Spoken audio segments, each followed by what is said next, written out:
غروب اسلام در اندلس.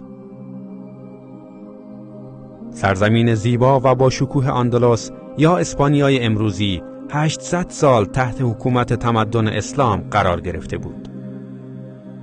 تمدنی اسلامی که هنوز آثار مساجد، کتابخانه‌ها و قصرهای آن در اسپانیای امروزی به چشم می‌خورد. در آن دوران امت اسلام با طایفه‌ها و نژادهای گوناگون در کنار هم قرار گرفته بودند و حکومتی وسیع، پیشرفته و زیبایی را تشکیل داده بودند. اوج قدرت و شکوه برای مسلمانان به حدی بود که در هر نبردی این لشکر اسلام بود که با قدرت و چالاکی تمام لشکر مسیحیان و یهودیان را تار و مار می‌کرد. اما چه اتفاقی افتاد که این تمدن با شکوه از میان رفت و اکنون اثری از اسلام در کشورهای اروپایی باقی نمانده است؟ استحاله تفکر اسلامی یا تهاجم فرهنگی. بعد از ناتوانی مسیحیان و یهودیان در مقابل قدرت مسلمانان، آنها تغییر تاکتیک دادند و به این نتیجه رسیدند که زمانی میتوان بر امت اسلام غلبه پیدا کرد که روح جامعه اسلامی از آنها گرفته شود و به جای آن روح فساد، فحشا و تحریف اسلام در میان آنها قرار بگیرد.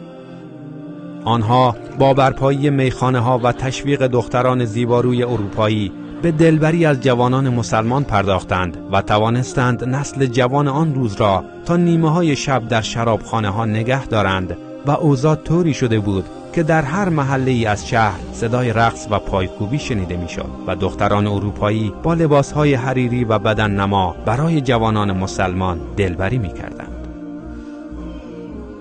به مرور زمان مساجد تنها به پیرمردها و پیرزنها تعلق گرفت و رفته رفته لباس زنان مسلمان تغییر یافت، به طوری که زنان مسلمان با لباسهای شفاف و بدن نما از خانه خارج می شدند و این تغییر پوشش کم کم در میان مردها نیز اتفاق افتاد و بعد از مدتی لباس و فرهنگ غربی بر مسلمانان غلبه پیدا کرد.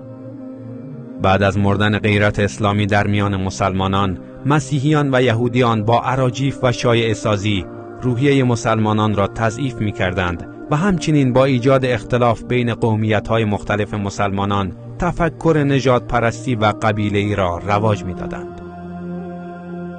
کم کم اوضاع باب میل آنها شده بود و آنها توانسته بودند که روح جامعه اسلامی را از مسلمانان بگیرند و در عوض روح فساد و فحشا را جایگزین آن کنند.